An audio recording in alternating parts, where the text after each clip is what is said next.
Eccoci qua ragazzi, bentornati sul canale, benvenuti sul canale per chi passa per la prima volta sotto questo video. Il calcio è di chi lo ama, il calcio è di chi lo rispetta e cara rosa del Napoli, calciatori del Napoli, voi non state rispettando né il calcio e né tantomeno noi tifosi, perché siamo qui quest'oggi con l'ennesima nottata ovviamente pensierosa, insonne, diciamo tra veglia e sonno, come si dice, perché i pensieri sono tanti, sono troppi ed è un Napoli che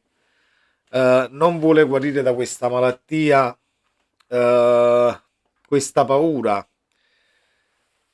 questo status che non ci si vuole scrollare di dosso da inizio stagione.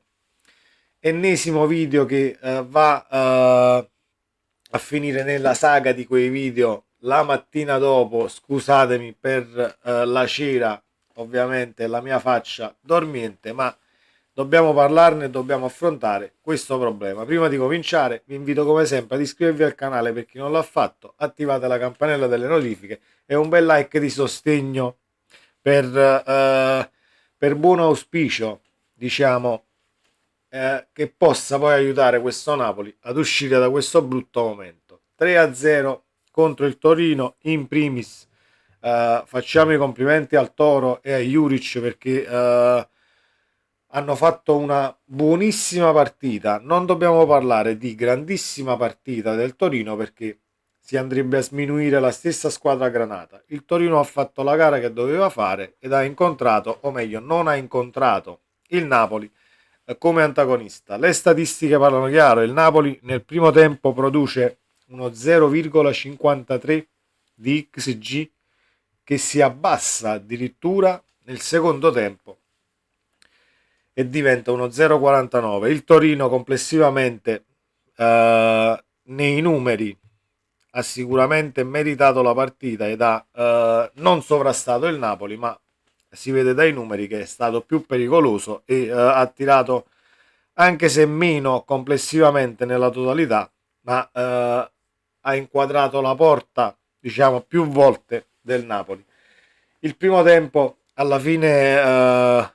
possiamo recriminare tutti solo l'occasione di Raspadori, perché è l'unica occasione pericolosa che crea il Napoli in 45 minuti. Nel secondo tempo poi ci siamo sgretolati e ci siamo sciolti come neve al sole. Avrei voluto vedere dove si voleva arrivare con il cambio Mazzocchi. Doveva essere un 3-4-3 a quanto si legge con Politano e Quara più stretti dietro la punta, un 3-4-2-1, vai così, mettiamola così, ma non è stato possibile vedere un Napoli che cambiava pelle a partita in corso con una difesa a 3 perché poi c'è stata l'espulsione di Mazzocchi. Eh, Molti tifosi si sono già scagliati contro il calciatore, cosa che ritengo abbastanza ignorante come dinamica. È vero che in Serie A certi errori non sono ammissibili, ovvero entri con la foga, non puoi entrare con quella gamba altissima sul ginocchio in primis perché puoi fare male e tra virgolette distruggere la carriera di un calciatore avversario perché entrare così su quel ginocchio con la gamba altissima può fare solo del male. Espulsione sacrosanta ed è un Napoli che da lì in avanti comincia a dare cenni palesi di non sapere assolutamente cosa fare. Si chiede il modulo a frustalupi, si chiede come ci si deve mettere in campo ripetutamente. Kvaratskhelia che dice sto esterno, sto stretto. Juan Jesus va a chiedere spiegazioni alla faccia di Juan Jesus, è tutto un programma perché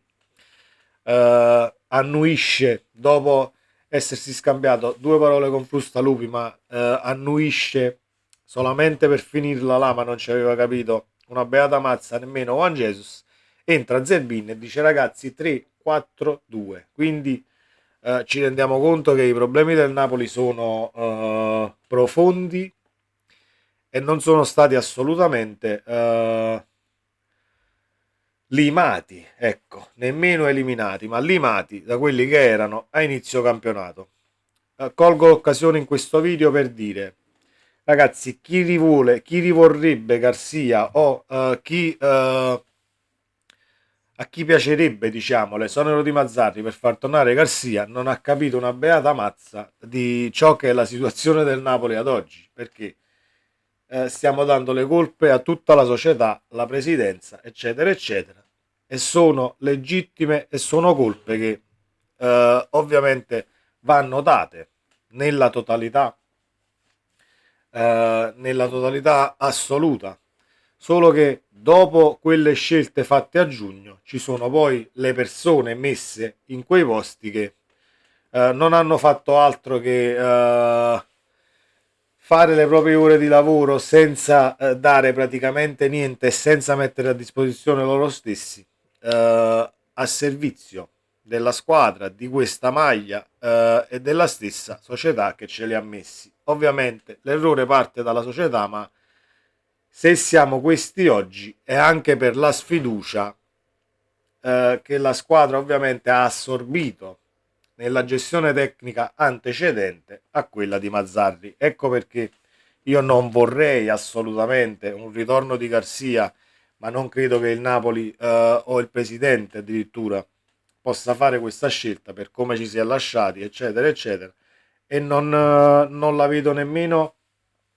una situazione che possa portare migliorie, perché un cambio di allenatore in questo momento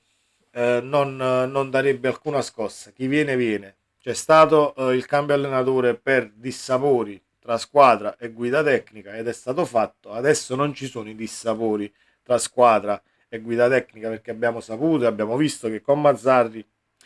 non c'è quella non sintonia che c'era con Garcia, almeno a livello umano. Quindi l'allenatore secondo me non è una soluzione. Si va in ritiro e ci auguriamo che il ritiro possa portare il buon umore e un periodo di autoriflessione. Secondo me non fa male a nessuno, calciatori, staff e dirigenza compresi. Ci si deve unire e lo si deve fare per un quarto posto, perché questo quarto posto è ancora a 5 punti. Ieri sera altro risultato positivo per quanto riguarda il Napoli trasversalmente, 1-1 tra Roma e Atalanta. Quindi la Fiorentina è a 33 e siamo a 28. Si può ancora fare, si potrebbe ancora fare, anche se piove sul bagnato a livello societario, perché diventa ancora più difficile in questa situazione fare mercato. Si è già letto che Dragusin molto probabilmente salta perché il Tottenham ha presentato un'offerta più alta a livello di cash, senza contropartite e senza cartellini di calciatori vari. E Samarzic stanno limando gli ultimi dettagli, anche se hanno chiesto certezze sul progetto tecnico del Napoli, cosa che ovviamente vai a chiedere ad una società in questo momento e che di certezze ne può dare ben poche. A me arrivi o non arrivi Samarzic, certamente il Napoli non arriverà quarto per merito di un nuovo centrocampista, assolutamente, perché ho tutto il bene che posso volere a Samarzic e stimarlo a livello tecnico. Certamente non è un calciatore che ti svolta un campionato, sono pochissimi sulla faccia della terra i calciatori che potevano svoltare qualsiasi squadra. Uno ce l'abbiamo qui dietro, un altro poteva essere Luis Nazario,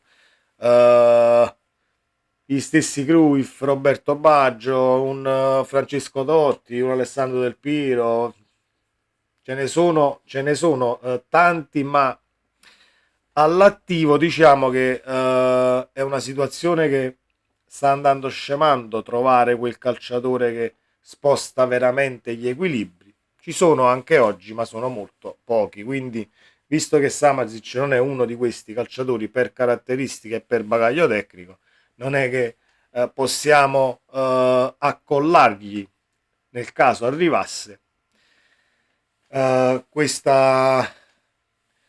diciamo, questo peso di portarci al quarto posto da solo. Assolutamente serve un cambio di direzione netto, serve un cambio modulo netto, perché non andiamo più da nessuna parte combinati così, L'aspetto tattico di ieri è molto semplice, l'ho detto nel video della lavagnetta, il Napoli doveva per forza andare a prendere il Torino alto con la linea difensiva per non farli giocare sulle fasce né tantomeno subire i rinvii di Milinkovic Savic, che avendo un rinvio lunghissimo e anche abbastanza preciso per innescare ripartenze e contropiedi, dove i due trequartisti, i due sottopunta, chiamateli come volete, del Torino si allargano e possono farti male con la palla dietro, appunto dietro la linea di difesa o dietro al terzino che è sceso ed è molto alto in quel frangente. Il Napoli non è stato alto, non ha preso il Torino come doveva prenderlo e per vie centrali siamo stati e siamo ancora oggi una scolapasta. Abbiamo preso non tanto il primo gol, ma il secondo gol è da ridere. Siamo schierati sulla linea dell'area di rigore, nessuno che va incontro al calciatore del Torino che tira, ovviamente a Vlasic che tira un bellissimo tiro rasoiata ad incrociare sul palo lungo, ma noi siamo tutti lì a guardare Vlasic che cosa vuole fare. Allora se noi gli avversari ce li guardiamo è una cosa normalissima prendere gol, perché poi di fronte ai squadre di Serie A e non hai di fronte squadre di Lega Pro, con tutto il rispetto per i calciatori di Lega Pro che farebbero sicuramente meglio della rosa del Napoli al momento, perché mentalmente non ci siamo assolutamente, però in Lega Pro puoi più aspettarti che dal limite dell'area si stecchi il tiro, la ciabatti, tiri male, non riesce a inquadrare lo specchio. Da dove ha tirato Vlasic in Serie A 9 su 10 la porta la si vede, e se hai incrociato il tiro il portiere non può fare niente, hai preso il gol e si è chiusa la partita. Il Torino, se avesse segnato anche il quarto gol, non avrebbe rubato un bel niente, perché c'è stato sul finale, ci sono state due occasioni sul finale per poter appunto calare il poker. Non è stato così e ci hanno graziati. Da questo punto di vista dobbiamo ringraziare i calciatori del Toro e ci ritroviamo a dover ringraziare squadre avversarie per non aver subito il quarto gol. È una cosa incredibile ed è una situazione surreale. Surreale perché io voglio capire l'aver overprodotto anche singolarmente, calciatore per calciatore l'anno scorso, però dall'overprodurre a passare ad essere un brocco totale, perché parliamo di brocchi totali, i calciatori che abbiamo visto ieri in campo sono dei brocchi totali ed è una cosa alla quale non voglio più assistere. eh,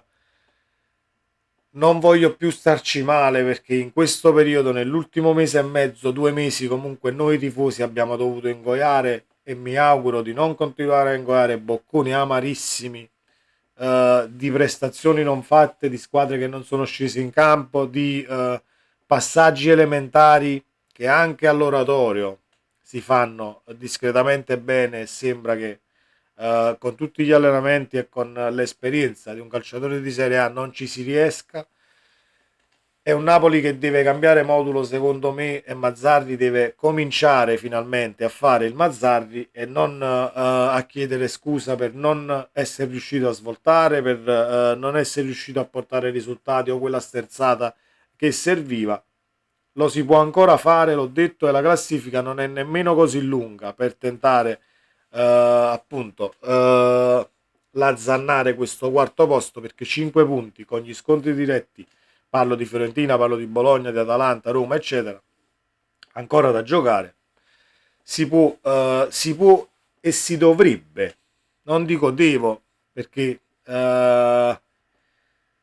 dire devo con questa squadra secondo me è quasi un debito, quindi si dovrebbe tentare la conquista di questo quarto posto, che non ridimensionerebbe ulteriormente questo Napoli, perché non arrivare quarti parliamo di 40, 50, 60 milioni. sarebbe un bel ridimensionamento economico, al di là che tu abbia calciatori per fare plusvalenza, comunque le casse le puoi fare, sarebbe comunque un fallimento e il non essere pronti poi per l'Europa che conta negli anni a venire, perché poi ci sarebbe un ridimensionamento tecnico, stipendi, calciatori che vuoi o non vuoi saranno una spanna sotto ad altri nel caso tu debba giocare una Conference, un'Europa League o addirittura non arrivi nelle coppe. Invece diversamente sarebbe se tu ti qualifichi alla Champions, comunque devi mantenere uno standard altino e vai su altri profili.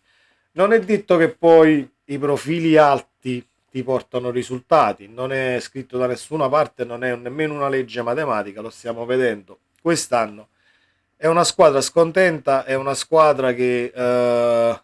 forse voleva qualche premio invece di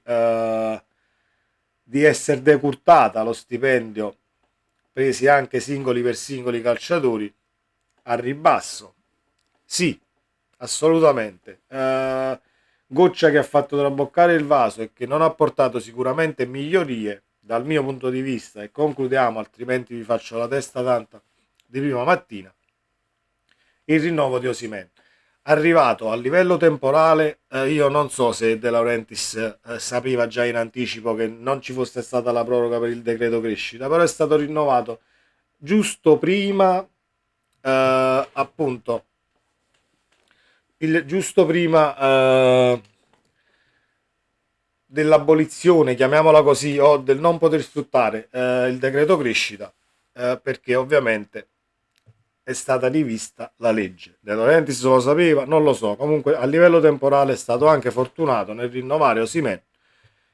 in questo frangente, però il rinnovo di Osimhen rendiamoci conto che avrà portato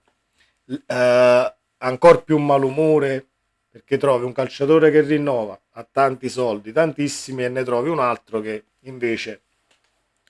non arriva al milione, pur essendo tecnicamente dotato. È una politica che il Napoli ha sempre sposato, non è una cosa che è stata fatta ieri ed è cominciato e sono cominciati, ecco, i mal di pancia. Però rendiamoci conto che se si vuole vincere, se si vuole diventare grandi, io non parlo di grandi squadre, parlo di diventare grandi, arrivare alla maggiore età come appunto come squadra di calcio, deve cambiare l'organigramma societario, perché servono figure molto più professionali e che lasciano fare al presidente solamente il lavoro del presidente. Ma questa è una cosa che deve capire anche De Laurentiis, si deve fare da parte, delegare a figure professionali e competenti il da farsi. È molto semplice, punto primo. Punto secondo, nell'organigramma ci serve un DS come si deve, che possa implementare, diciamo, a livello motivazionale anche ciò che fa un allenatore, e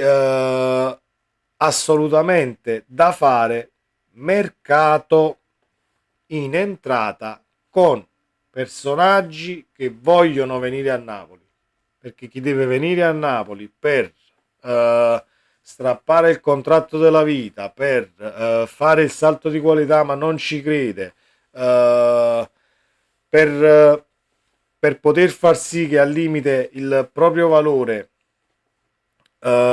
resti invariato o vada al ribasso, no. Se vuoi venire a Napoli, devi venire a Napoli perché il tuo valore deve aumentare in base alle prestazioni e devi volere la piazza, senza prendere giocatori che possono avere mal di pancia, senza prendere calciatori che io rinnovo a 1,5 e io prendo uno e non va bene, perché comunque ti devi anche stare ai contratti che firmi, perché al di là che io non condivida la situazione al ribasso del presidente De Laurentiis, e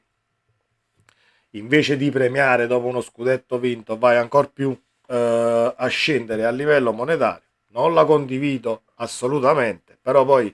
tu calciatore, comunque devi mettere una firma sul contratto o sull'eventuale rinnovo, che in questo caso non c'è stato, parliamo dei rinnovi estivi che si dovevano fare allora e non adesso, però tu comunque vai a firmare, quindi non firmate, cari ragazzi, se non volete il rinnovo al ribasso alle stesse cifre, non firmate, andate via da Napoli, molto semplice, e appunto si rimpiazzano i calciatori come il Napoli ha sempre fatto, perché altrimenti andremo sempre incontro a situazioni del genere dove firmi il rinnovo al limite alle stesse cifre o a qualcosina in meno e ti ritrovi dopo 3, 4, 5 mesi che perdi tutti gli stimoli e ci ritroveremo in una situazione del genere molto spesso. Vi auguro una buona giornata con un caffè col bicchierino azzurro perché siamo malati